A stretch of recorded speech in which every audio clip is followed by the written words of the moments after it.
Just thank you. Thank you for what you do. Thank you for everything everyone out there does in first response. Every fire medic, every firefighter, every EMS professional, everybody. Thank you for what you do every single day, and be safe out there. So fill me up with serotonin.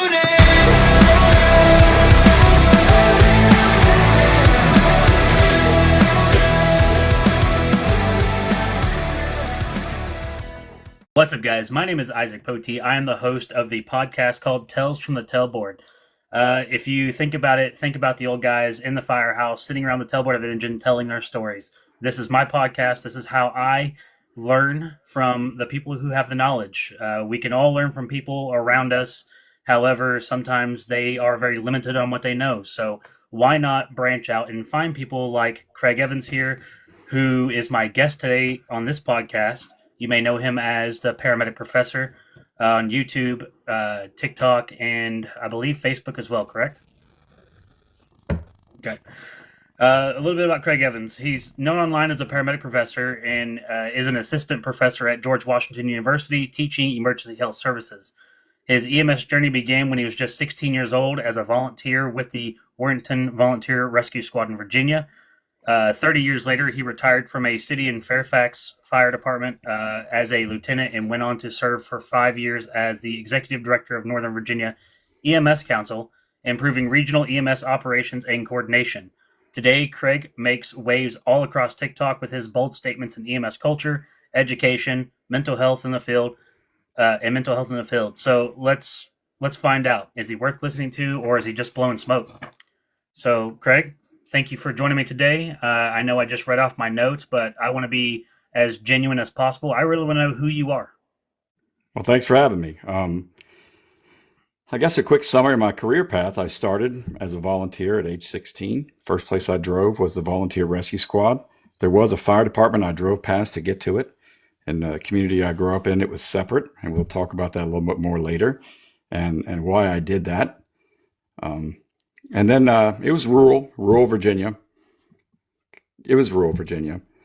The county is considered to be like the bridge between suburban and rural Virginia, but it was definitely rural, especially at the time period. And then I volunteered there for 10 years, overlapping with when I started working. I started working there as one of their first career fire medics in the early 90s. And then I moved on to a suburban fire department closer to Washington, D.C., and where I could make more money, like we all do, and have better benefits. Yeah, and have better hours, and have 24-hour shifts. And I did that until the end of my career, and I retired, and then you said the rest. What made you different? To bring contrast to our episode today, as I came across the video of yours, the very first video I'd seen in actually the EMS Avenger had stitched you in it and said, I don't want to get into what he said, but from what you said, if you are a firefighter paramedic, or if you're a firefighter who obtained your paramedic, quit now. Do not come to my house. And I said, that really struck a chord with me right off the bat. And I went, who the hell is this guy? And so I got into it, and I was like, I couldn't disagree more. And so I was like, I'm going to make my video. And so I did. I made a video about it. And then was it the next day I seen that you had responded to a comment where someone said, I have great firefighter paramedics. I don't know what you're talking about. And you said, you may have great firefighter paramedics who want to be a firefighter and ride the engine, but do you have great firefighter paramedics who want to be a paramedic and ride the ambulance? And that was like a moment for me. I went, you know what? He's not wrong. And I made a video following up on that, and I was in complete agreement with you. And I was like, I don't know this guy. And you know what? I'm going to give him a chance to be on the podcast, which, hippie for you. I'm really glad that you decided to come on. I mean, but like, this isn't some national award-winning show, but, mainly for me to learn from you. And that's why you're here, is because I want to learn from you. Back in the early 90s, when you decided to be a paramedic, or were you're a paramedic first, right? No, I don't. Well, Okay. I mean, I was an EMT first. I became an EMT when I was 16 and 19. The class finished in 87. I tested in 87. And then Virginia had this kind of intermediate level. They called shock trauma technician, where you started IVs and gave medicines and certain amount of IV medicines. It was obviously Even it's as an gone EMT? now. What's that? Even as an EMT? No, well, Like they a called basic- it shock trauma technician. Okay. So we'll get into the identity crisis we have in the United States. EMS has a absolutely. serious identity crisis 100%. that needs to be solved. But I got that at 18. Somewhere in there, I became a firefighter, even though I wasn't a member of the fire department. And then, yeah, so definitely an EMT first. I don't know if I was Okay. a paramedic before I was a firefighter, because that was the last EMS certification I got, along the way. So, what sparked your passion in EMS at such a young age to begin with? I mean, you want to go back in history, I can tell you a couple stories. When I was, I don't know, 12, my dad, who we've talked about, is retired from the military, 27 years, 10 years in the Marine Corps, 17 years in the Coast Guard. And he was out hunting, deer hunting, and he accidentally shot somebody. Like, he jumped some deer in a clearing, and he was on one edge of the woods, and he didn't even know somebody was on the other edge of the woods, about 100 yards away. And he shot at the deer, and he heard a scream. So he hauled this guy back to our house. And I remember the ambulance coming, which is from the Warrenton Rescue Squad at the time. And I just watched them. It was right through it was through the calf. It wasn't life threatening, and there wasn't an arterial bleed, but it was still interesting for a kid to watch. I was watching this bleeding man in my house, and they were putting him back together, and I was like, wow, that's pretty cool. Like, And that's something I wanted to bring your attention to just because you said that, and it just struck a mental note here, is before we ever get into EMS, we see something like that, and we're like, oh my God. And now it's like, what? It was just through the calf, it wasn't life threatening. And it's like, but before, that's while we're in EMS, we get those kinds of thought processes. But beforehand, it's like the worst thing that ever happened. Yeah, I was a kid. So, yeah. And then a couple years later, my house caught on fire. So it was interesting. About 3:00 in the morning, I woke up in my underwear, and I was probably 14, 15. I don't remember. I was younger, older than the shooting incident. I don't remember exactly because that was a while ago. And I woke up, and there's smoke in my room, and the fire alarm's going off on the second floor. Obviously, the fire alarm on the first floor, the smoke detector the battery was out. So I just instinctively, I'm in my underwear.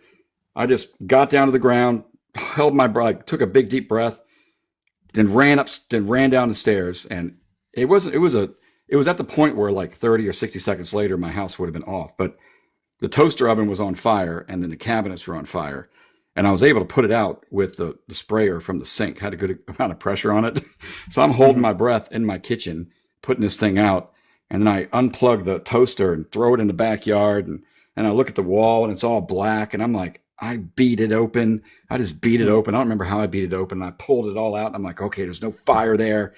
I get my mom and my dad out, and my brother out, who started the fire, but that's a whole different story. And I was actually about to ask, like how did it just randomly start smoking? No, or was he- somebody using it? he was living in the basement. He's 9 years older than me. So he was living in the basement, and he came upstairs and 2:00 in the morning, stuck a bunch of sausages in the toaster oven and hit broil with no timer, and then went downstairs and fell asleep. Oh, So- Yeah, classic, Yeah. right? And then, Very classic. so the fire department showed up, and they were like, who did this? And I'm like, well, I did, but, and they're like, you should join the fire department. Like this, how'd you even know to do this? I'm like, I didn't know what else to do. Like, I was terrified. That's exactly what I was just thinking. I was like, how'd you know to check behind the wall for fire extension? Like, It seemed like the right thing to do, like, I don't know. Yeah. So I did that, and I had that under my belt. And then when I got my driver's license, I was like, this is in the 80s. So the local kid from the volunteer fire rescue squad showed up with this slideshow with, the blood run red on highway. Like every photo in here would get somebody fired today, but it's all photos that he took over the years of scary stuff, basically. And they were disgusting. And I remember people just like, putting their heads down and leaving the room. And I was just like, oh, wow. Yeah, I could do that. And of course, he gives a big commercial, come join the rescue squad. So when I got my driver's license after that, the first place I drove was the rescue squad. So I guess the fire department didn't do enough good marketing. I mean, I probably would have driven there first if the fire department guys came and gave that show, but No, I was it's kind definitely of more funny that attracted to medicine than I was fire. oh But yeah, it's kind of funny. Like you joined and like they let you drive almost immediately, and that's not how it is nowadays at all. Like it's like, oh well, we have to have somebody with a CDL that can drive the truck and whatnot. And it's like back then they just raw dogged it and they just got on and went. yeah, yeah. It's like, So do you in my realize how community, scary it was then? yeah, the rescue squad had a squad. They did the extrication, and the fire department was the fire department, and it was all volunteer. There's no career at that time. So you were an EMT and then you joined the fire squad. So were you still utilizing your EMT at this point? Yeah, so I joined the rescue squad, not the fire squad. So I joined the Fire. rescue Okay. squad. So it was nothing Sorry. but ambulances and a squad truck to Okay. So do you're still doing the extrication. same thing. Ambulances and extrication. I started doing it at 16, riding an ambulance. Good. Good. All right. And that's Well, how I got into it. on that's good. What were the biggest culture differences between your early years and today's EMS world? Like, I mean, we kind of briefed on a little bit, like, them getting on a truck and driving it immediately versus now. That's not quite how it is, but I want to know specifically, like, what do you remember back then versus now?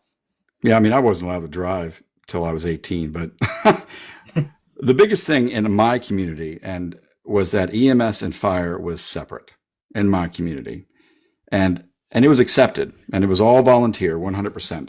Some of my best friends in high school were firefighters. They went to the fire department after school. I drove to the rescue squad. We met up on incidents. We talked about it the next day in school. We were the best of friends, and it was completely accepted. We respected each other immensely, and it was great. So I lived through the slow and painful integration of EMS and the fire department, and I watched it happen. So that may frame a lot of my worldview today. But the same thing happened all over the country at some point in the 20th century. I mean, look at the Freedom House in Pittsburgh. That was an ambulance service that was sucked up by the Pittsburgh Fire Department. And why do you think that is? Like, why do you think they sucked them up and conjoined the two?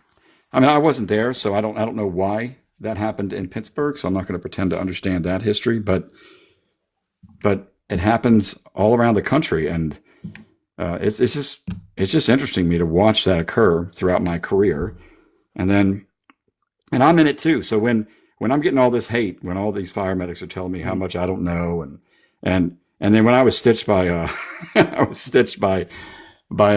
EMS Avenger, and he was telling me calling me the edge lord and how ill informed I was like just shaking my head. I'm like, Yeah. no, I am highly informed by decades of experience in one state only, granted, but it's a small community. We know what's happening all over the country. We've got friends on the West Coast. We got friends in the Northeast. We know what's happening all over the country. So it wasn't completely ill-informed, obviously, because Oh yeah. I watched it happen. So I didn't get any trouble over that. I'm not here for clicks. So I'm not here for that. I'm here to I got some things to say, so I'm saying them. Good, and I Yeah. appreciate you saying them with me because I learn from people like you. I'm young. I'm 30 years old.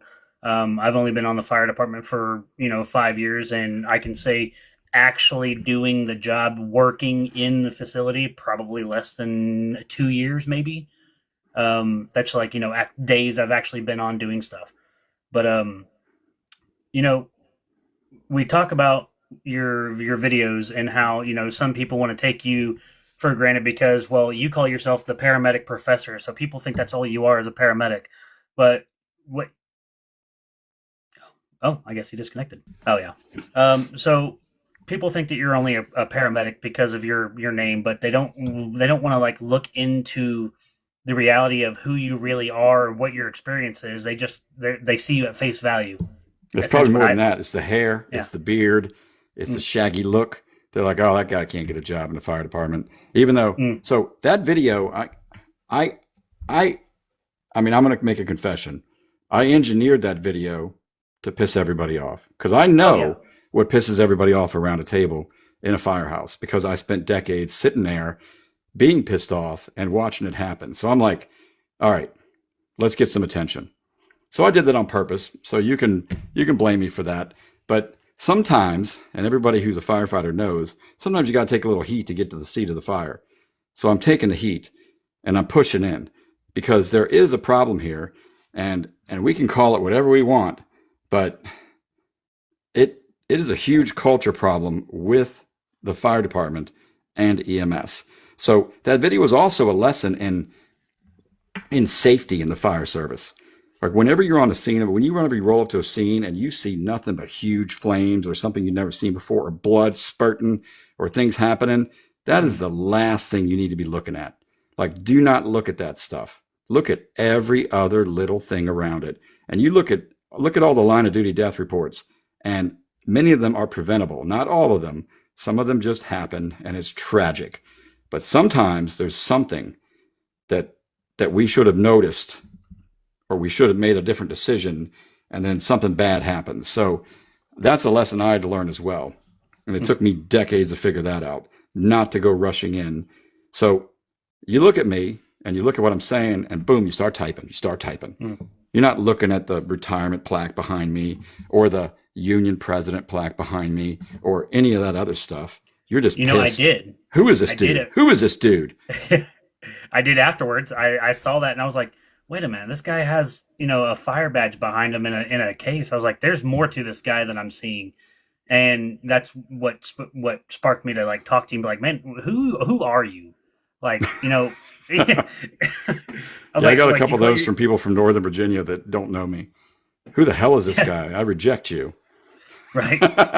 It's like, well, that's funny because I served there goes the 30 brotherhood. years with you guys. Yeah. Like, there goes the brotherhood out the window that quick. Oh, and there's a term. There's a term for that. What do they call that? I think that's called tunnel vision. When people see only the problem. I mean, talking back to like paying attention, there's a great book called Deep Survival by Lawrence Gonzalez. Who lives, who dies, and why. And it talks a lot about the fire service in the book, although there's only one story from there. And it's basically just case studies and a little bit of scientific evidence about who lives, who dies, and why. And a lot of it is luck. And a lot of it is paying attention. Like, did you set yourself up to not be in that situation? Did you set yourself up to, and do you have like a, never give up attitude? Oh yeah. No matter what. Like you're not giving up. You're not following the rules. You're not giving up. So, and I did a lot of that type of training. I mean, we did training in the fire department. I did this mostly when I was on the medic unit because I didn't want to do this when I was on a fire truck. But I would right after, especially after 9/11, I would do this. I would get a name from somebody who died at 9/11, and I would like put it in my pocket. I'd learn about them. And I, unfortunately, I can't remember any names right now. So please forgive me. It's okay. But it's been a few years.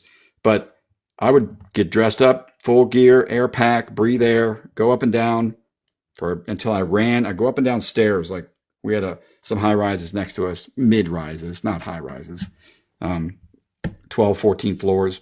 Just go up and down, up and down, up and down until I ran out of air. So, and I would tell the new guys, I'm like, ask them, like, what do you do when your vibra alert goes off? And they're like, oh, get out of the building, call a mayday, or it should never go off. I'm like, yeah, that's great. But one day it's going to go off. How much time do you have when your vibra alert goes off? And they'd all be able to answer that. And I go, okay, how much time do you have when your vibra alert stops? And they're like, what? I'm like, when it stops, because that thing's pressure driven, at least on the Scott packs. I don't know about all the packs. It's pressure driven. So when it stops going off, how many breaths can you take? Do you know? Have you counted? And they're like, no. I'm like, these are extreme conditions. You got to train to extreme to survive extreme conditions. And so I was an okay officer on the fire ground. I was an okay firefighter. I was much better on the medic unit. That's where I wanted to be. So I get it. It's tough. We gotta balance it. But just blaming it on the system, like I've been accused of, it's not the guy's fault. We're blaming it on the system. It's the system's fault. This guy's just trying to pay the bills. I get that. And you said it in your teaser this time. I was going to say this. We all know the guy I'm talking about. I'm not talking about fire medics. I'm not talking about firefighters who are paramedics. I'm not talking about firefighters or EMT. I'm talking about that guy. And that guy is in every firehouse with a different name. He's in every department. He may not be on your shift, but you're sitting around the table and you look and you go, shit, that guy's on the engine with me today? God. And you got to change your entire strategy for the day to work around a person. And then it works both ways. There's somebody that you're looking at going, oh crap, I got to be on the medic unit with that guy for 24 hours. There's a guy I worked with, God bless him. He was one of my mentors. He retired 20 years before I did, like 15, 20 years before I did. But he would call in sick when he was on the medic unit with a certain person. And then the chief is like, hey, you can't do that. He's like, it's legit, chief. The guy makes me physically ill. I can't do it. And that was just a running joke. But if you worked with me, you know who I'm talking about. And everybody is thinking of somebody right now. Well, that happens to me in my everyday life, even as an aircraft mechanic. I'll be at work and, I work on what they call clusters on components. So like what I work on, another cluster may not work on, but we're sometimes cross-trained into clusters. So when one of these guys runs out of work, he comes into my cluster, I'm like, shit. Because I really don't want him working on my parts because I know he's going to screw them up. And then I have more work that I have to do because this one guy doesn't give a crap about my parts. He only cares about his parts.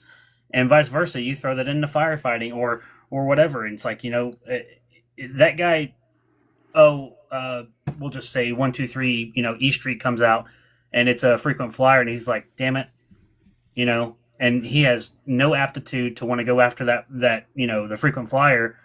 And what he probably may not know at that point is that frequent flyer really needs help this time, but your mind is already in the gutter because you think, they just want us to pick him up off the toilet again. And I talked about this in another episode where I was like, you'll never know if that frequent flyer is legitimate or not, but you should have the compassion every single time going into that frequent flyer that something may be wrong.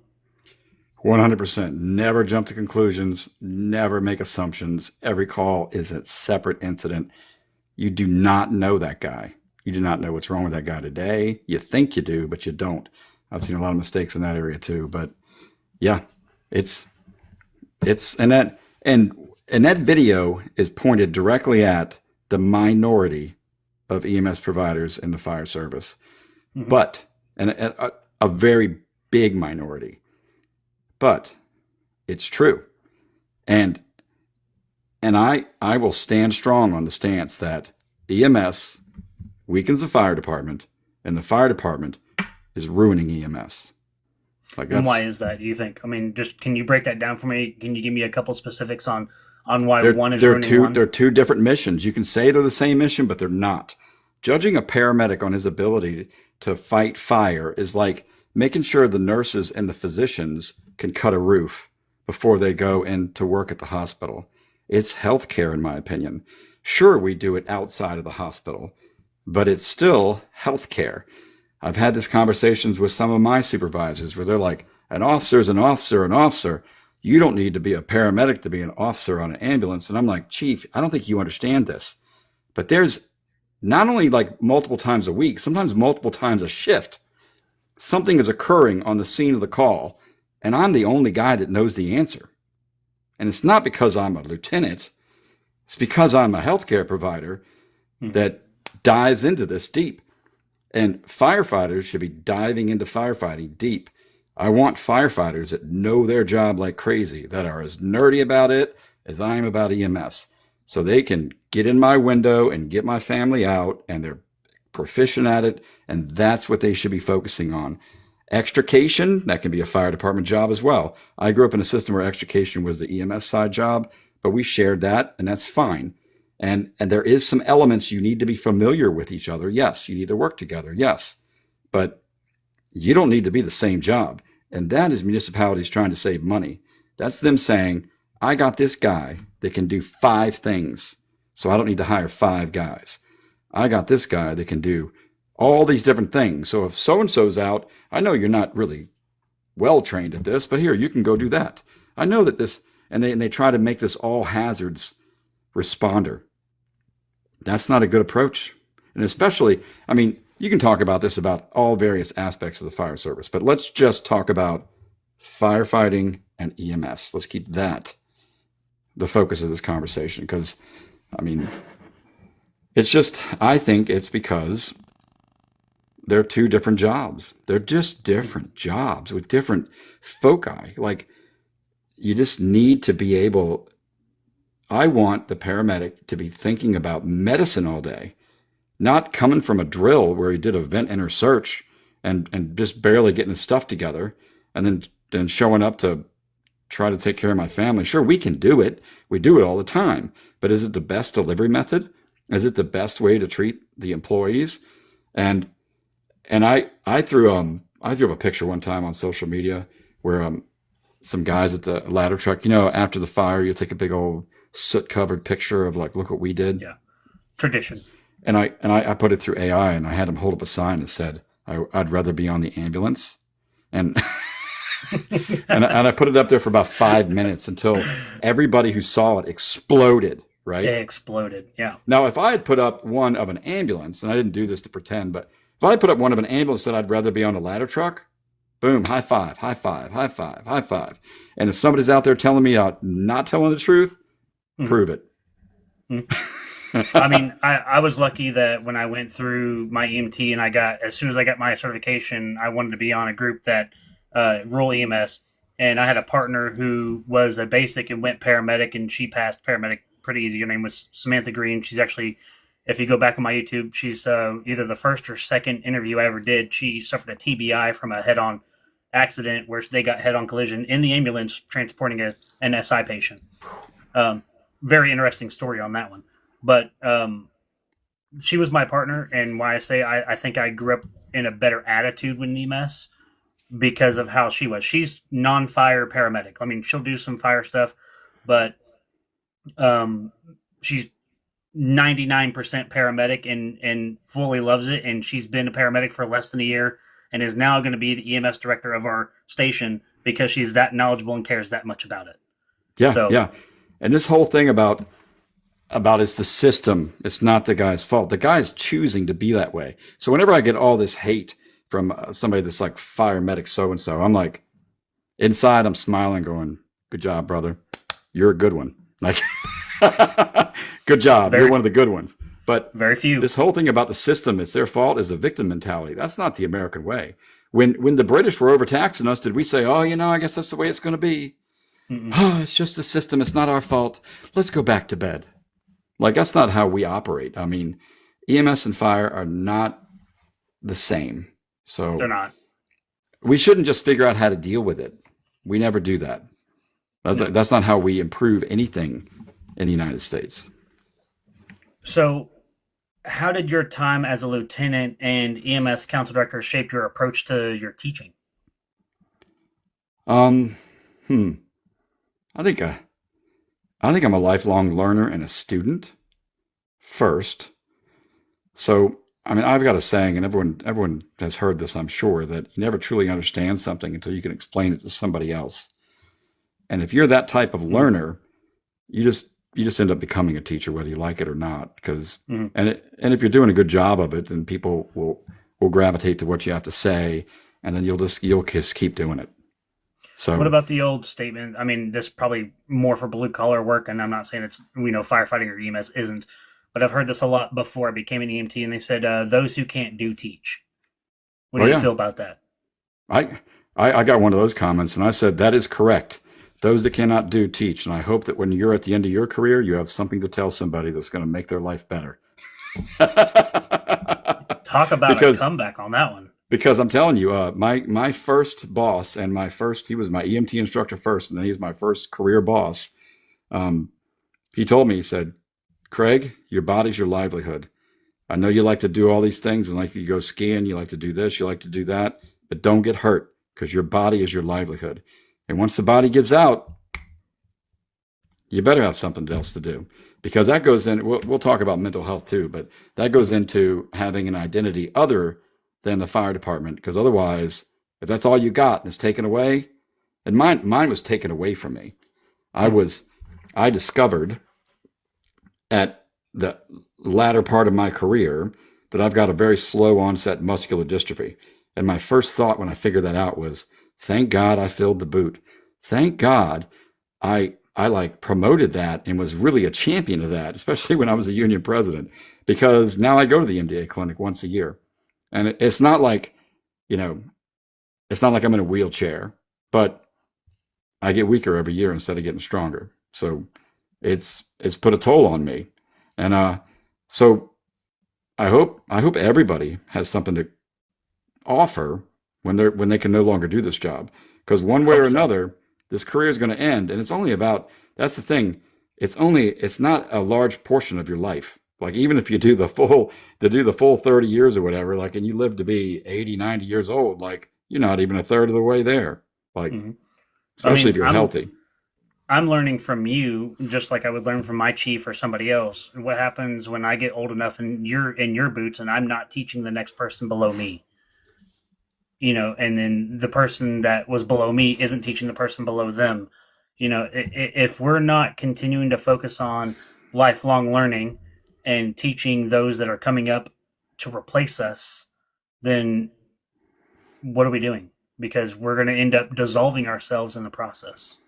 Yeah, I didn't even plan on teaching EMS. Like towards the end of my career, before I discovered that I had a medical condition, I didn't go to school until I was in my 40s and my dad did the same thing. He joined the Marines at 17, went to World War II, went to Korea, went to Vietnam, and he told me, and then he went to school afterwards. Oddly, he graduated from George Washington University, but he said, "Son, get your life together first, get all your education out of the way, and then make your way in the world, and then make a family." And I did none of that. I didn't do anything he said. Because I go along with J.R.R. Tolkien's theory that men don't really come to age until they're 33. I know that's hobbits, but I'm telling you, we are dumb as a bag of hammers until we're about 33 years old. Like, agreed. And we can all look back, and anybody that looks back and doesn't say that is either lying to themselves or didn't have as much fun as I did. I hear that. So how old are you? 55. 55. And you got in when you were 16. Yep. So what inspired you to start posting online? Why now? Because I've always had something to say. I've always been a very firm believer in certain things. And when I was union president, I mean, and when I was an officer, I also laugh at the ones who are like, I don't want to work for you. I'm like, you can ask the people that work for me. Let's see if they pipe up online here, if any of them do. I had a few rules, and one of them was anybody above me has got to crawl over me, through me, to get to anybody that I'm responsible for. So I've always been very vocal about my opinions, and I did the same thing as a union member, union president, and so I got things to say. And so some people said, hey, you should go say this on TikTok because there's nobody saying the things that you say. That's, and I'm like, oh, okay, 100% correct. 100% I'll try it. correct. There's nobody saying things you're saying online. There's nobody stoking a fire, provoking people like you have, lovingly, that is. Well, it is. Like, and I'm not trying to build a platform. I'm not trying to make money doing this. I could care less about any of that. I'm just here to talk, you know? And the people that want to listen to what I have to say, they'll listen, and the haters will hate, and it's fine. My dad also told me, I love my dad. My dad told me, he said, if you're not pissing off half the people, you're probably a suck ass. Now that's good. Yeah, guys, go ahead and make put questions in the comments. I'm gonna go ahead and edit this part out, but kind of reframe here what we're doing. This is the live recording of the podcast. This part won't be in it when we go to edit the full video here. But you guys in the comments, thank you guys for commenting. Yeah, I know Connor White. I've been in several of his lives, as a friend sitting there talking to him like normal. He's a really cool dude, has a lot to say, and he does agree. He's sparking interest a lot on TikTok. And that's nothing negative against anybody. Honestly, yeah. I'm not scrolling TikTok and judging everybody. So all for Connor White. You know, Oh yeah, I'm not. I'm he's a not good saying guy. something negative. I'm just telling you what was told to me and why Oh yeah. why I'm doing this. No, he was. He's a younger guy. He was talking about mainly a lot of like the older generation or get on to us, the younger generation, saying, "Oh, you guys post on TikTok too much. That's stupid. Why are you guys doing that and whatnot? And you shouldn't be posting your career on TikTok and da da da." And he's like, "Well, why not?" And he's really just kind of pushing back, like, what does it hurt? Like, I'm not trashing anybody. He goes, and then he goes on to talk about the health aspect of firefighting. We got these guys that weigh 250, like myself. I'm gonna call myself out. I'm a fat guy on the fire department, and I should be doing a lot better for my own health to be in a responsible position for other people's lives. I should be, responsible for my own health as well.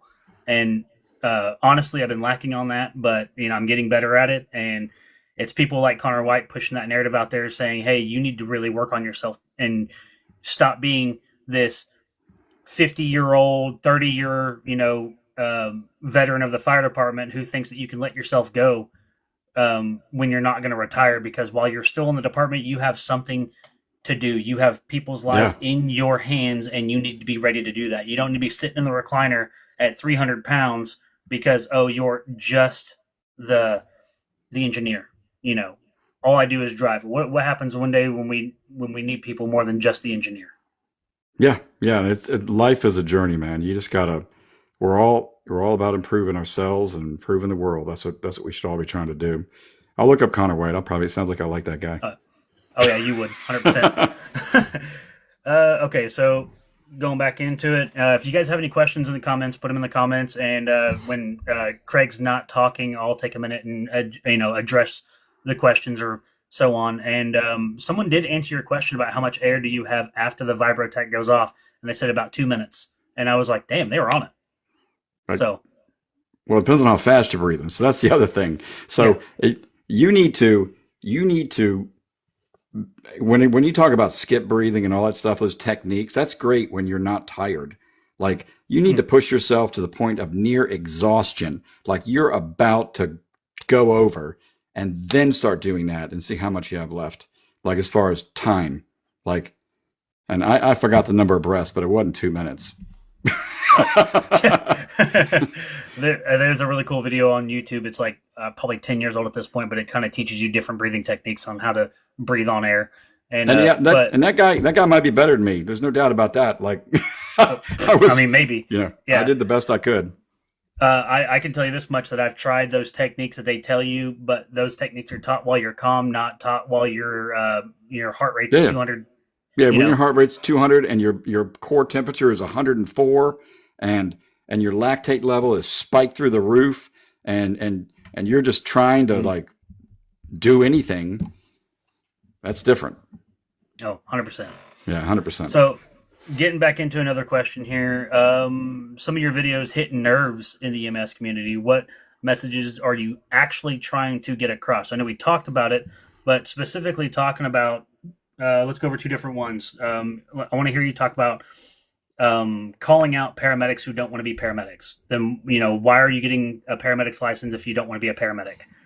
Well, I know they're getting it because probably they make more money. We had guys that just let it just ride just so they can get extra pay. I don't know. Some departments pay more if you're on the medic unit, and money matters. So they make as much money as they can. I don't know if this is how it is in your area, but I know in my area, like Owasso area, they require you to be a paramedic before you can get a full-time position as a firefighter, because that's part of the requirements. You will have a paramedic's license to be a full-time firefighter. That's ridiculous. That's where I said EMS is making the fire service weak. Like making that a requirement is ridiculous. Absolutely ridiculous. And any fire dog out there knows that's ridiculous.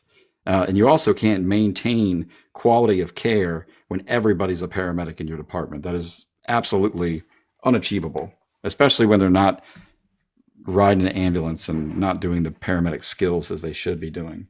It just doesn't work. I was not trying to, it wasn't a condemnation of fire medics. I was one, nor the fire department. Anybody out there that thinks I'm anti-fire department needs to do their homework. If you think I'm anti-IAFF, that's less true. I was trying to make a point that that we have a culture problem. The culture problem is the way we treat EMS. And all these TikTok, I mean, I see them, they keep coming up where people make fun of EMS. They're like, they make fun of their patients. They make fun of running calls. They make fun of EMS. That's killing. That's killing the public opinion of us, the public opinion of each other. That movie that just came out, Code 3, all that is just like a Reddit just rant about what's wrong with EMS. And all these comments that are basing it on, we got to stop thinking about how it is. Like, everyone's like, well, we can't third service this because they're unprofessional. And there's that. Yeah, they are, because they work for a for-profit company. They have a very little pool to hire from because the fire department's hiring all the good paramedics because that's where all the good money is and that's where all the good benefits are. So anybody that can do that is going to do that, whether they want to be on an ambulance or a fire truck or not, because that's a better pay. It's the same reason my dad was a 10-year Marine and was in World War II in Korea. And then when he went to re-up after he got married, the Coast Guard across the hallway had a better deal. He's like, all right, I'm joining the Coast Guard because my family's going to be better off. So that's the exact same thing. It doesn't have to be a third service. And the third services today are not ideal, obviously. It can be a municipality that treats them individually. I'm not saying that ambulances don't belong in fire stations. We have response times to deal up. I'm saying that the culture is different and we are killing each other. We're ripping each other out. It's like a bad marriage. My first marriage, and I've only had two, so don't bash me on that one, please. My first marriage, we went to marriage, before we got married, we went to counseling, and they gave us these tests, okay?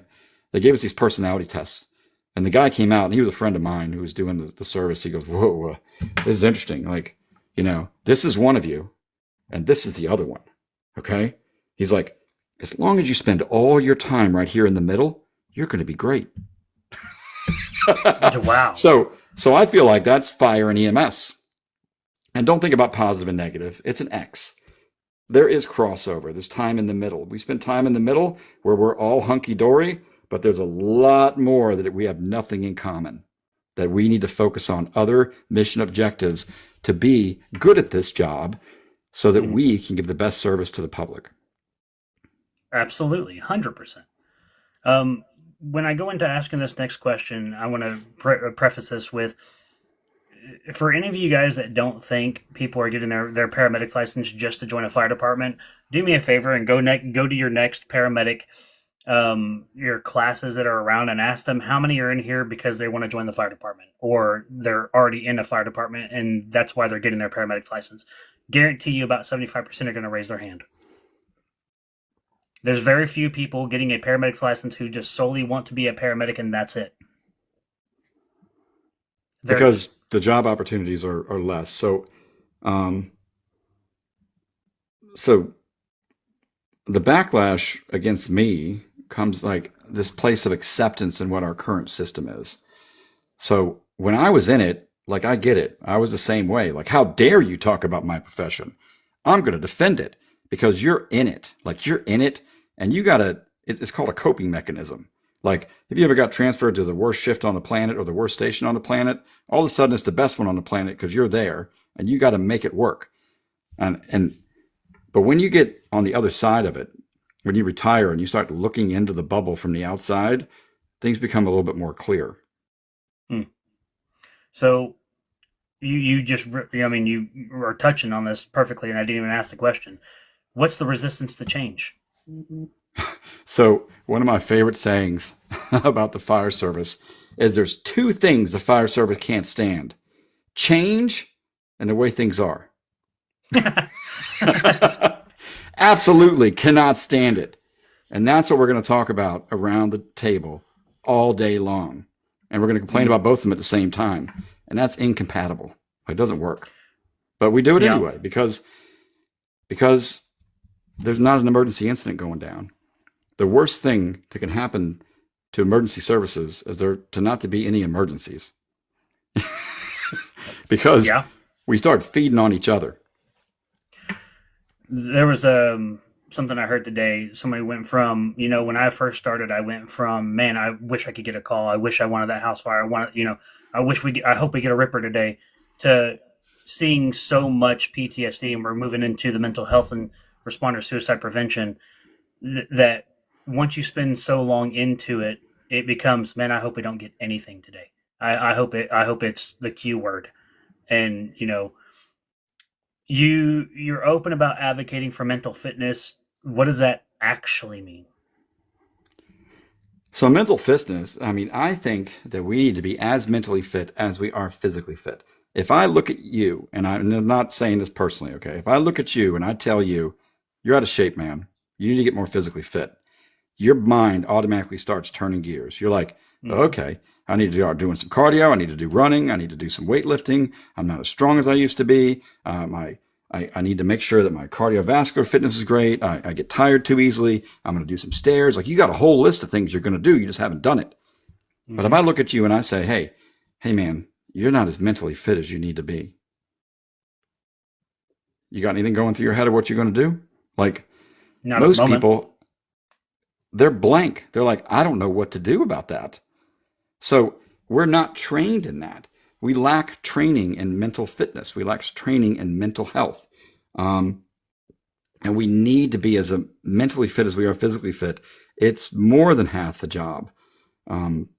Every time the tones drop, it might be your last call.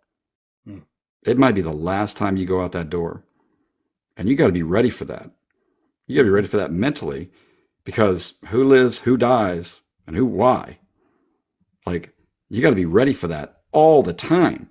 And that hyper alertness, that hyper just living like that. And it doesn't go away when you go home. Like, you live like that, and it's not a healthy environment. Like, you're always on edge. You're ready. You're ready to give your life. You're ready to die for a stranger, and you're trying to be mentally ready for it.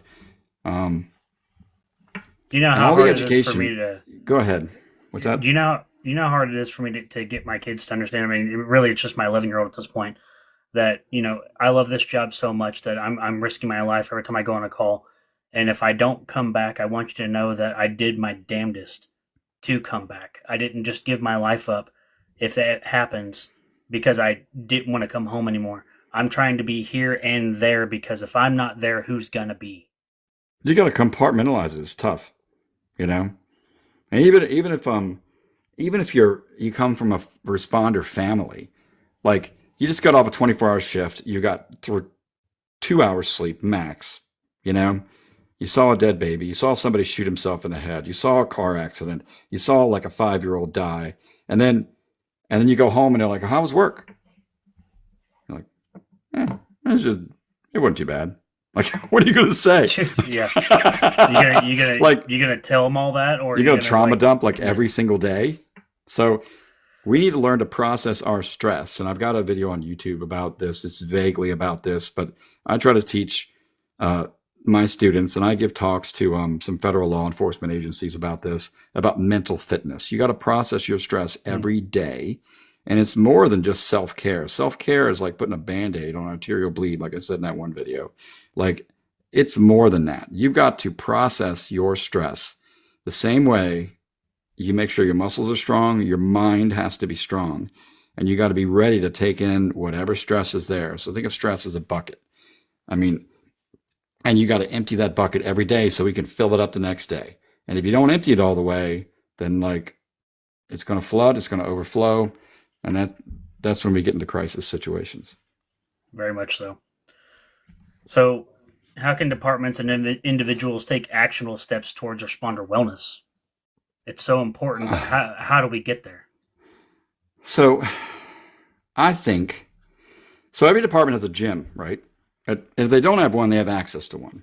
Like, in some way, they make some sort of physical requirement. So we need to approach mental fitness in the same way. We have physicals every year to ensure we're physically fit. So every department, I think, needs a division devoted to mental health and mental fitness. Not peer support, because peer support we can talk about. That could be a whole episode. That does not work.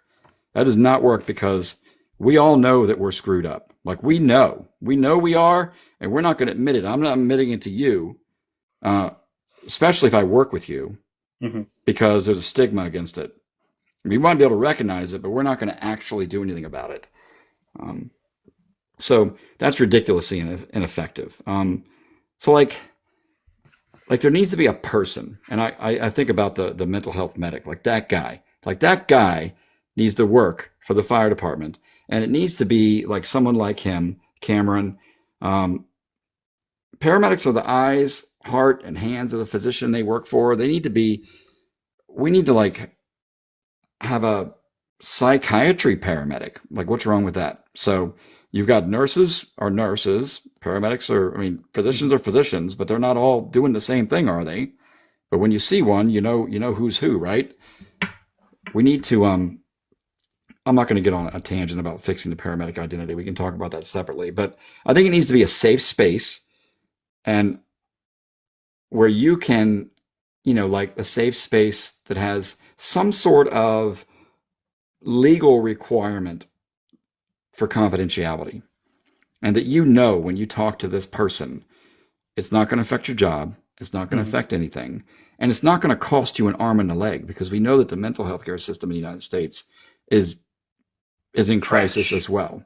Like we need to take care of our responders. There needs to be at least like one person per department or battalion, maybe, who's like the person that is a clinical psychologist and understands what we're doing. Not just a clinical psychologist. They got to be a paramedic or a firefighter or both, um, and then they gotta be there for them every day. They gotta know what's happening. They got to Hmm. be involved every single day, and they got to be that somebody you can walk in and you can lay it out to, um, like and it's got to be confidentiality to the point where it's safe. We got to normalize it. We got to normalize talks about suicide. We got to normalize talks about mental health, and burnout and all this stuff. We got to make it safe and make it part of our daily lives. Make it part Hmm. of our work life, and not an exception. I have watched more than one person end up being ostracized because they were trying to work through a mental health crisis at work. And they're either ostracized or they end up not working there anymore. Hmm. And there's always some other reason. Everybody knows why, and everybody talks about it in quiet. They whisper to each other, but it's not helpful. So we need to find a way to make that part of our mental training. We have Hmm. physical training, mental training. So that's what we need to do, in my opinion. Yeah. Yeah. I mean, if we can normalize having a department chaplain, we can normalize having something like that. I mean, how many Yeah, departments have you seen around that it's like, hey, if you're going through something tough, there's a chaplain over here, but some people aren't religious, and that's okay. yeah. And it's got to be like that relationship, though. It's got to be like a confession. You know that the priest is not going to like go blabbing about this, and you know that when you go to a psychiatrist, that they're professionally bound to keep everything, confidential, unless you're, going to admit that you're about to commit a major crime. Yeah. So And we're not going to be in those boots at all. So we need something that everyone feels safe and that they can talk and that they can heal and that they have a process they have a way to process their stress daily and need to be allowed to do it so they can come back and be 100%. 100%. I Yeah. believe that to a core. And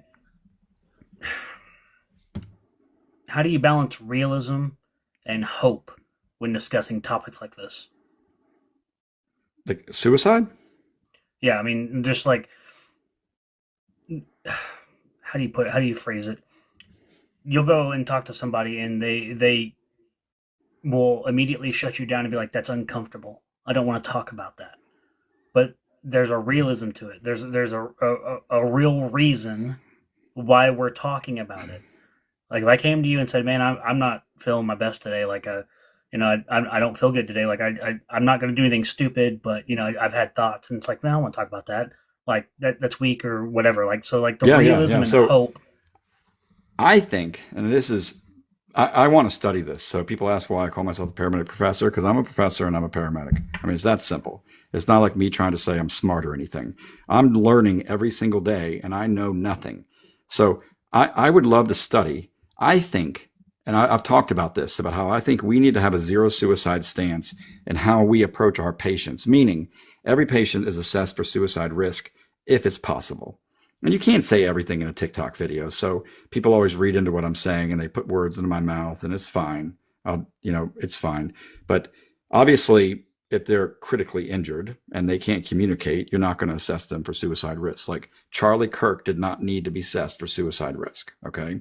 And like someone in any of the extremists like that with a physical injury, or if they're having a stroke and they can't speak to you because they've got word salad, obviously you don't need to assess them for suicide risk. If you untie a rope from around their neck, you don't need to assess them for suicide risk. They're beyond that.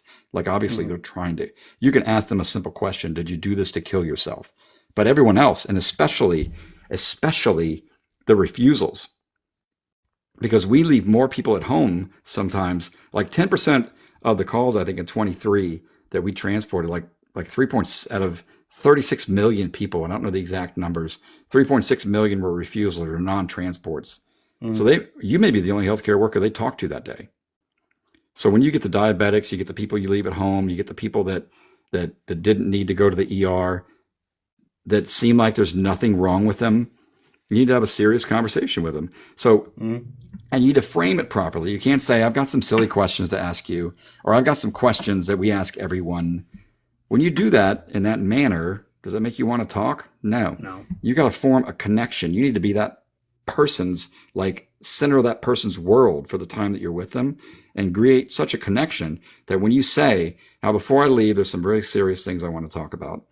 And the more honest you are with me, the better off you're going to be, and the better off everyone's going to be, and the more likely I am to be able to really help you. And these are very important. So let's start from the beginning. Like, have you ever felt like you wanted to be dead or not wake up the next day? And then just have an organic conversation that covers all the topics. And suicide comes down to all the scales that we use come down to three things. Are there thoughts? And everybody's has these, whether they like it or not, whether they're intrusive or not intrusive. Like, everybody has these thoughts. Like you're standing in front of a subway and the thing goes by real quick and you're like, whoa, I wonder what it'd be like if I stepped in front of that thing, Or you're so pressured one day, you're like, the quick thing would be if I killed myself, I wouldn't have any more problems. No, so that's thoughts. And then there's intent. Do you really intend to do this? And that comes with forming a plan and things like that. And then there's means. Do you have the means to do this? And that's what the scales measure. So have an organic conversation. So my theory, what I really want to study, is that first we got to get that inculcated into the fire service and EMS, like that it is absolutely normal. We do this all the time with our patients. And can you imagine a paramedic or an EMT missing a stroke or a heart attack in one of their friends or their family members? Like, I can't imagine it. That's completely normal. We have standardized tests for that, and we do them all the time, and we pick up on it because we're not afraid to talk about it. So we have to we have to be able to talk about it like it's the weather, and we got to be able to normalize it to the point where, and we got to train our responders. And then I'm hoping that will lower our suicide rates. Because right now, you and I go to a call, and I'm really depressed. And I'm thinking about killing myself. I got a plan. My home life sucks. I'm not going to tell you about it. And then we go run a call. It's a suicide. And you say, God, man, I wish they would just this is ridiculous. This is such bullshit, these calls. They're just trying to get attention. I mean, am I going to open up to my peer and like spill my soul to you? No. But if we run the call and we're both serious about it, and we're serious about the mental health of that patient, then we're more likely to talk to each other, especially if we're trained to a level where we can recognize this in each other and not be afraid to talk about it. I had a pretty good friend of mine committed suicide in 2019, and he was the bright light that entered the room. And if you know me, you know who I'm talking about. When he entered the room, everybody's mood increased. Nobody had any clue that he was suffering, and he shot himself. No warning. Nobody ever asked. Like, nobody ever asked. Like, maybe we should start asking. It's really those that will screw you up, because you'll see people like that and you'll be like, well, I missed all the signs. What happened? Why? Like, never seemed like that type of person that was going to be the one to do that. Yeah, And no, look, I'm gonna draw your attention to something. At the bottom and in here it says some comments in this live were filtered to protect the community's experience. That's because we said the word suicide. It's a dirty little secret. If you say it on social media, no one's gonna hear what you're saying. Like, well, it is suppressed. And yeah, it is well, not a dirty secret. You've got to talk about it. yeah, well, I've got my live set for 18 plus, so we can talk about these things without being flagged or banned for it. I will say though, somebody in the comments probably opened up and said something, and because they typed it out in words, it blocked it out. Yeah, yeah. I'm just saying, like, that's a big issue with the way we Yeah. communicate with each other all together. And I've seen it I just happen. well, what that's what I want to know is what if that person was like, hey, yeah, I had thoughts, and what if they're really getting something out of what you're saying right now, and that's that clue no one can tie into because it wasn't seen, it wasn't heard. I know. You got to talk about it. Just knowing that you're not alone from the people I have talked to, that's half the battle. Like, I gave all of my students in my class a suicide assessment scale on a Kahoot, Really? and it was completely anonymous. Yeah, I gave them all the suicide assessment scale, and I started, and you'd be surprised, like what the results were. And I had several students come up to me afterwards and says, "My gosh, this is so helpful. Just like not just being able to talk about this. Like, I feel so much better just being able, like being free to talk about this." I'm glad you did that. I mean, that just makes So that makes a lot raises of your sense. that raises your chance of survival. Just feeling like you're in a safe space to talk. 100%. So did you do it like just to see where they were at, or did you do it as a learning lesson for them?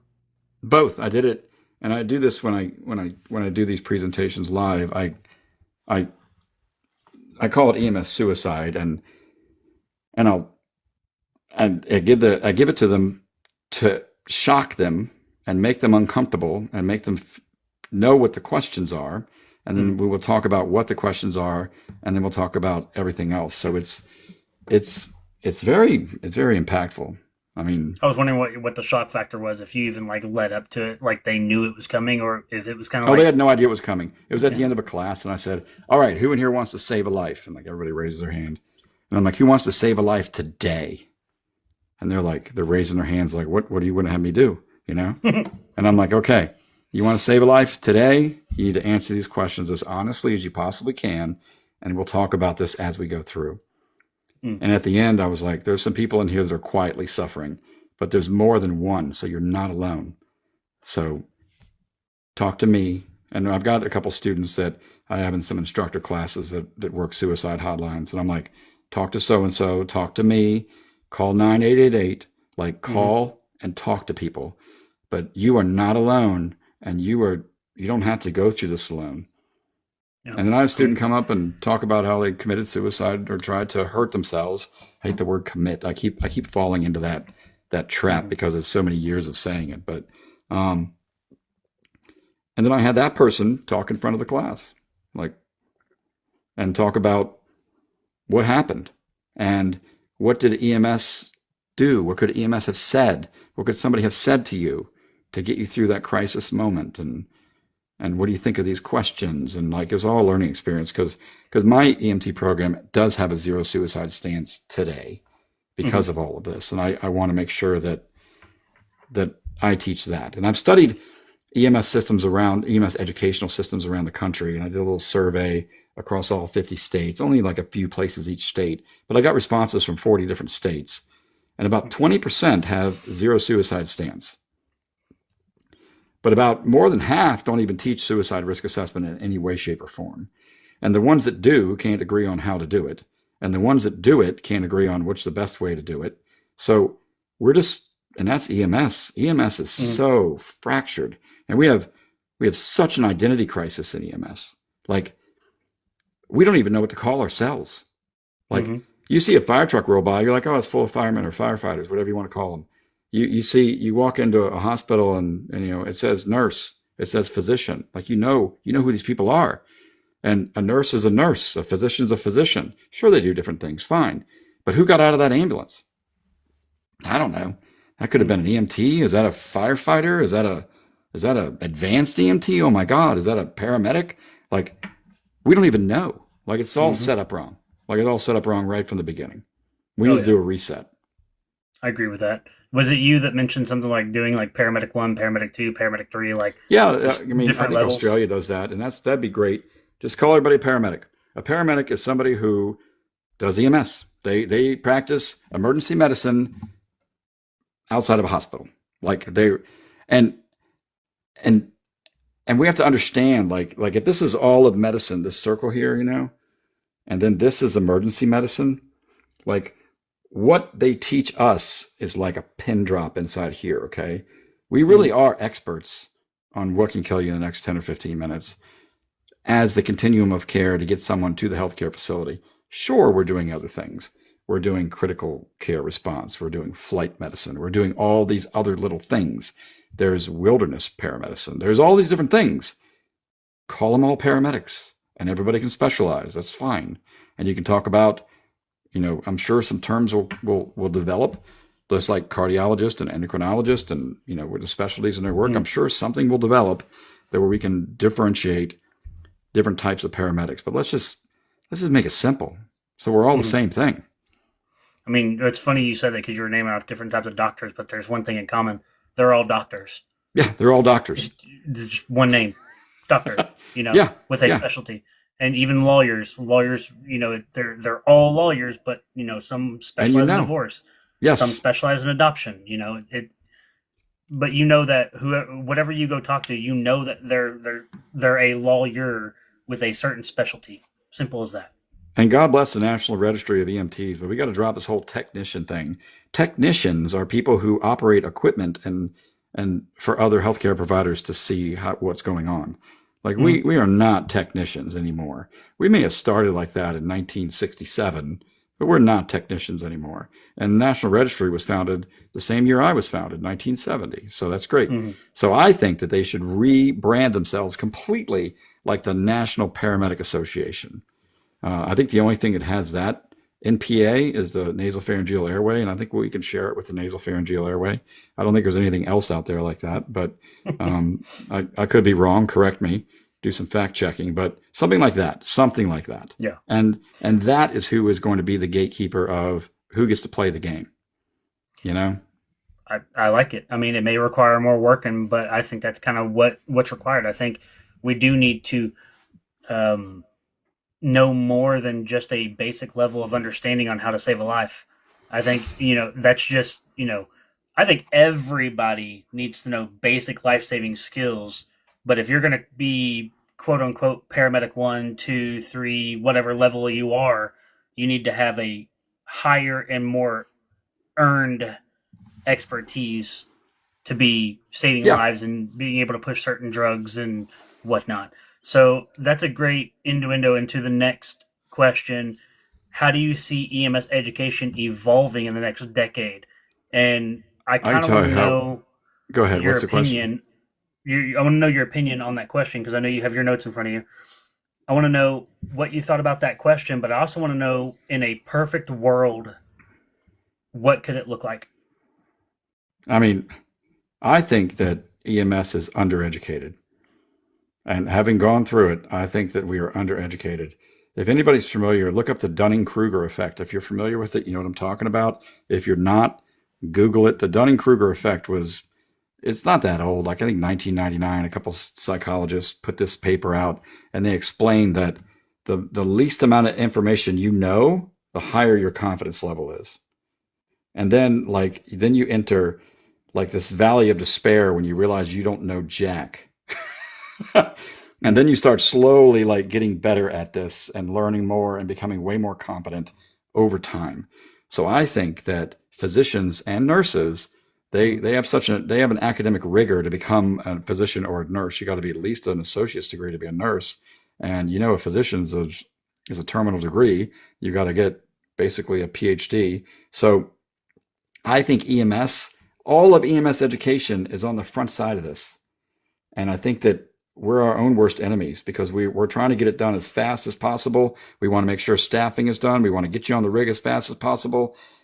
A physician goes through 8 years of school before they're even allowed to get a job to learn how to do the job. And then they start a residency, and then they know nothing. And then they slowly start to become more competent. They do 3 to 5 years, sometimes even longer, depending on what their specialty is. They do a fellowship beyond that, and they get paid. I mean, they get paid nothing while they're doing this. They get paid like $60,000 a year while they're doing this. And then, I mean, there's a lot of money on the other end of it. Great. But they go through this rigorous process. And I think EMS, I think in a perfect world that everyone's a paramedic. We call them paramedics. Every paramedic levels can do all different things. You can tie it to EMR, EMT, AMT, like whatever we're allowed to do at different levels is whatever it is. But I think it needs to be tied to a degree. And I know that everyone's going to say, well, I can't afford that, the price of education. But I'm not talking, that is not, get that barrier out of here, because, I mean, all of healthcare does this, okay? All of other healthcare does this, and all of the professions. And this is healthcare. And how we pay for and educate America is an entirely different conversation. So let's just pretend like it's not going to break your bank, all right? And it should be tied to a degree. I think we need a little bit of more academic rigor put through, all of us put through this, because I went through that Dunning-Kruger curve and I'm still on it somewhere. I don't know where I am on it, but we need to tie, I mean, we can make it an associate's level, a bachelor's level, a master's level, a doctorate level. And there are just different levels of paramedics that are doing different types of stuff. And so I think that's it. I think we need more academic rigor. So the future of education for EMS is, I would like to see it tied to a degree, and I would like to see all these quick courses dropped. And I think that the quality of the EMS system will improve dramatically. And I think we won't have people out in Illinois putting people face down and being charged for murder on the scene of an EMS call. And if you're not familiar with that, look that one up. Paramedics commit murder in Illinois, and it'll all come up. That wasn't that long ago. Mm-hmm. And we'll have a better system. I believe so. And you don't need any of that to be a great firefighter. You don't. Like, you do not. You don't need that. You don't need to do that. Sure, you can get a degree in fire science, and you can be a leader, and you can be a leader of men, and it's a paramilitary organization, and perfect. Great. I love it. You do not need to be, and how many of you out there who are career fire medics, how many of you are your promotional exams, or maybe some tick boxes tied off to, are you a paramedic? So you have to be a paramedic to get promoted, or you have to have a 4-year degree to get promoted in the fire service. When it has, and the guy who's got a degree in philosophy is ahead of you. And that's just, it has nothing to do with anything, because boom, bachelor's degree. Oh, he's a paramedic too. So that's what I mean by EMS is making the fire service weaker. And I think we've covered how I think that the fire service is destroying EMS. Yeah, we did. Okay, so moving on to the next question here. Should paramedics receive more structured academic training? We kind of hit that. Yep. If you have some notes on that, feel free to discuss on it more. What's your message to the next generation of responders entering the field? Oh, this is a tough one. I think my message is never accept things the way they are. Like, always look for a pathway to self-improvement. Always look for what's happening around you in your world and ask yourself, can I make this better? Can I make myself better? What can I do to help change this system, not deal with this system? I think the EMS system in the U.S., the way it is right now, is not something that we should accept and try to work around and just wander through it. If they did that in 1965, where would we be now? Like, come on. Like, that's not what we do. That's not how medicine improves. That's not how any of it improves. So we all need to be change artists. And we all need to be thinking about that tirelessly. How do we improve our lives and the people we work with? And most importantly, the people that we meet on emergency scenes. Because we're all people. Like, we're all human beings in the same problem. The whole us and them thing, like I'm a hero and they're the public, that's got to go out the window. We have a culture crisis.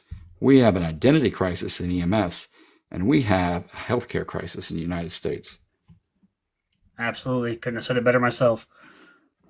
Craig, thank you for coming on, man. I have learned a lot from this. I've tried to curb my ADHD as best as possible and not get so sidetracked. You brought back earlier, people want to just see face value. They look at your profile, and that's all they want to look at. They just want to see, oh, Craig Evans is a paramedic professor, but they don't see that you spent 30 years in the fire department as a lieutenant, and you have not only the experience but the heart to back it up. Because it's like, if anybody comes at you with any kind of questions for, well, you don't know this, you don't know that, and it's like, I can almost guarantee you that because of your experience that you can debate that 100%. I mean, you'll stand strong on your podium. I've seen it today. Where can people find you? Mostly at the Paraprof. I think I'm at the Paraprof on X and TikTok. I think it's the Paramedic Prof or on YouTube, but I don't have like a big platform on any of them. I'm horrible at social media. Like, I just don't like I see a bunch of comments come through and I'm like, well, I got to teach the next 3 days for like 16 hours a day. So I'll get to that next week. I hear that. And my students are like, you need to get on there and answer this and do that. And I'm like, no, I can't. I got time for that. Like, I'll try. So I'm doing my best. Just hire your students to do a social media contract for you. Yeah, I know, right? They run it for you in the background, right? So you're standing in front of your 16-year-old self who's about to walk in and start EMS, and you happen to just flash back and you see him, you're talking to him, and he doesn't know you're you, but you know for damn sure who that is. What I can tell you that guy's an idiot. Like, that guy's an idiot. So I would tell him what my dad told me. I would say, slow down, go back to school, get all of your education, be patient, get it all out of the way, and then start building your life one block at a time. And my dad did the same thing that I did. So that's what I would tell myself. How do you get him to listen to you when you didn't listen to your dad? If he's got any of me in him, he's not going to listen at all. Like, not one bit. I'm going to go figure it out for myself. Well, I'm a slow learner. I'm 55 years old, and I'm finally starting to figure some things out. So, I love it, man. Thanks for coming on. I appreciate you. Like I said, I learned a lot from you. This is very beneficial for me. I do this podcast, so one day I can look back on it and go, you know what? I had this conversation, and he talked about this, and it's not like me trying to come up and paraphrase something that I learned. I can literally go back and go, hey, I had a whole 1 hour and a half conversation on these topics. Let's go back over it and learn some more. And while I'm learning on it, my hope for this channel and this podcast is that other people can also learn from it as well. So with that being said, you can love them, you can hate them, but the paramedic professor definitely gets us thinking. And today I thought more than I probably wanted to. My brain's probably fried at this point. But is there anything else you want to say while you're here? Just thank you. Thank you for what you do. Thank you for everything everyone out there does in first response. Every fire medic, every firefighter, every EMS professional, everybody. Thank you for what you do every single day, and be safe out there. Absolutely. And guys, this is the end of the podcast. Thanks to Craig Evans for coming on, the paramedic professor. Go find him. Go watch his reels. And you know what? If you disagree with him, go hit him up in the comments. I'm sure you guys can have a great conversation. I'm happy to talk about it. Absolutely. So this is the Tales from the Tailboard podcast. You can find clips in 10-minute segments called Parts here on TikTok. I will post the full unedited versions on YouTube, minus the whole talking about TikTok and whatnot, or whatnot. That being said, my name is Isaac Pote, the host. This is my guest, Craig Evans. And until the next time, I'll see you soon. Peace. Dispatch, medic 1, show medic 1 en route.